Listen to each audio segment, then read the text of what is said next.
Alright everyone, we are doing a recording for the use of our macro for our X-ray absorption spectroscopy data. Let's get right into it. I'm going to click on our Igor Pro, get that fired up. I'm also going to bring up a folder which has our BLI 511 analysis. I'm going to go ahead, click on that guy, open it up, and compile. I'm going to go into the macros, initiate, update, and then set BL82. You guys are familiar with that. Then we're going into load waves, going down to spec dat scan.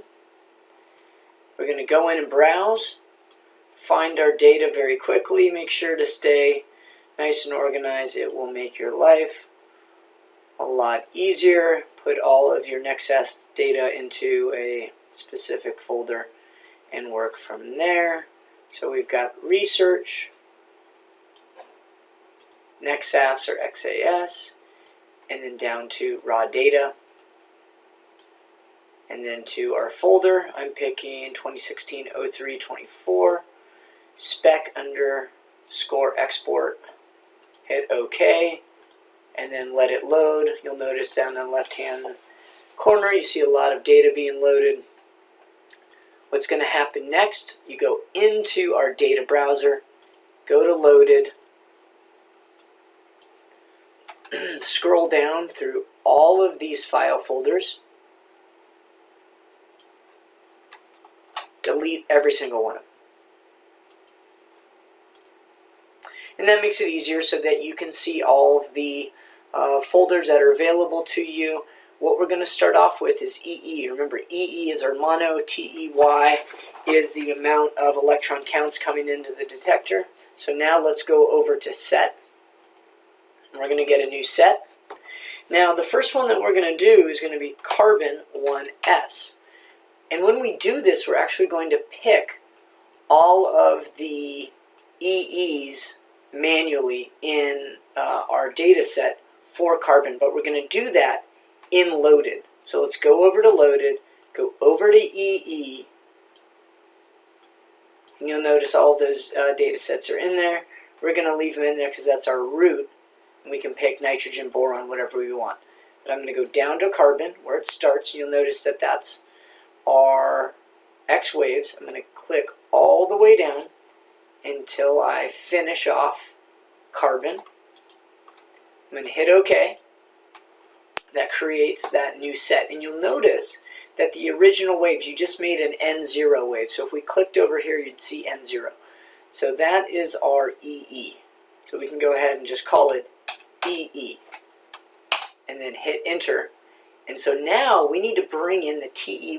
And this is where I was having some difficulty. So I'm going to make a new folder. I'm going to call it TEY. I'm going to hit continue. Pick folder from which waves are duplicated. Now go to reference waves, hit continue, and when you're over here, come all the way back to your TEY and hit OK. You're going to hit the wildcard, hit continue. So now you have two folders in N0 and N1. Little sanity check. Let's go over to N1. Great. It has our TEY data and we are set. We go up to N0. Okay, I'm going to minimize that.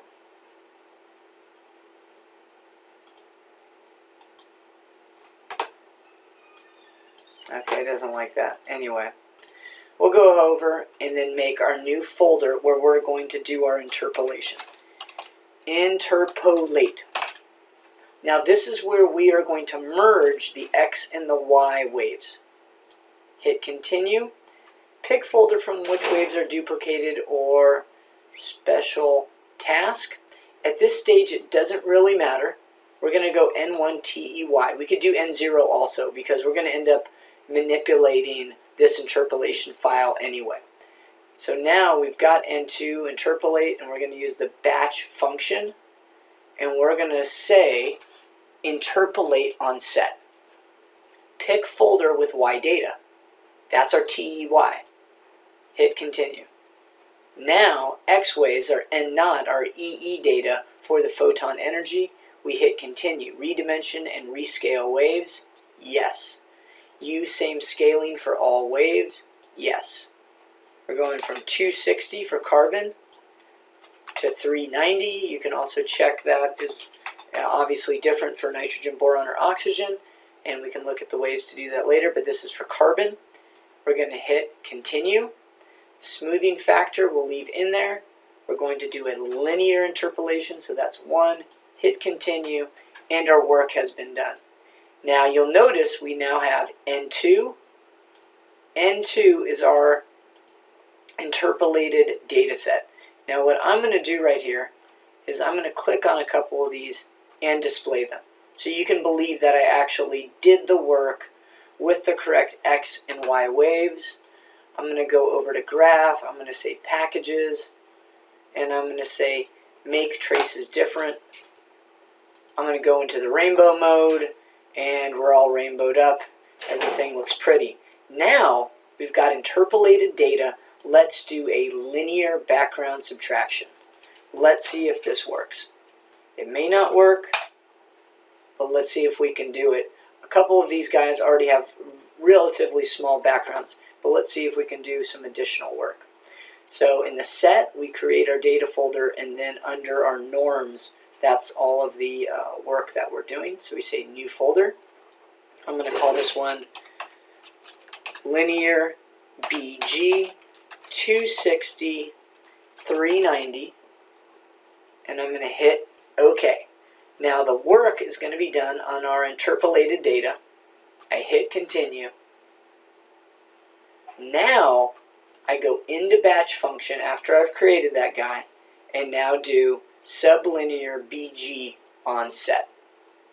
The linear background is going to be from 260 to 390. We hit continue. Now if I go back, remember this is an N3, so you didn't see any changes right here. The changes are actually going to be in N3. And if I go ahead and click and drag across a couple of those guys that I recently did the work on, you'll notice that on this data set that we ended up having, some of them because of linear background effects, it got a little wonky, but on most of them, our background worked correctly, and we're in that area where we're supposed to have our linear background subtraction. The next thing that we'll do after that is some atomic normalization, but I will leave that for later so that we don't have a long video.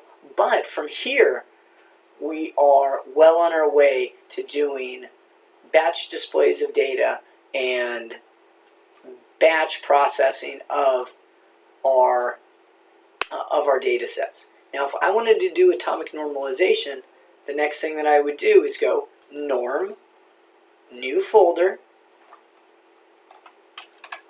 atomic norm, hit continue. We're going to duplicate from our linear background because that's where we're doing our work, and I'd hit OK. From there, I can go ahead and go to our next batch function, which is norm area on set. In the range again, I did it incorrectly last time. It should be the small number to the high number. The normalization, I've seen anything from 1 to 1,000. Right now, I'm just going to go ahead and pick 1,000. I go back to N4 where my data set is sitting. I'm going to go ahead, click on a couple of pieces of data, and display. It looks like that number must be a little off. You'll notice that the numbers are extremely small, but that's okay, we can work with that. So that will cover loading the data, making the EE waves, the TEY waves, interpolation, and the linear background of subtraction. When everything is looking good, we should have a perfect linear background, and then this area right over here in the high energy regime should cross at a value of 1. So that's what I have for you right now, and please use that to process your data. If you happen to be using our recent data from June or July, it's the same process, and we'll go with that. So I'm signing off. See ya.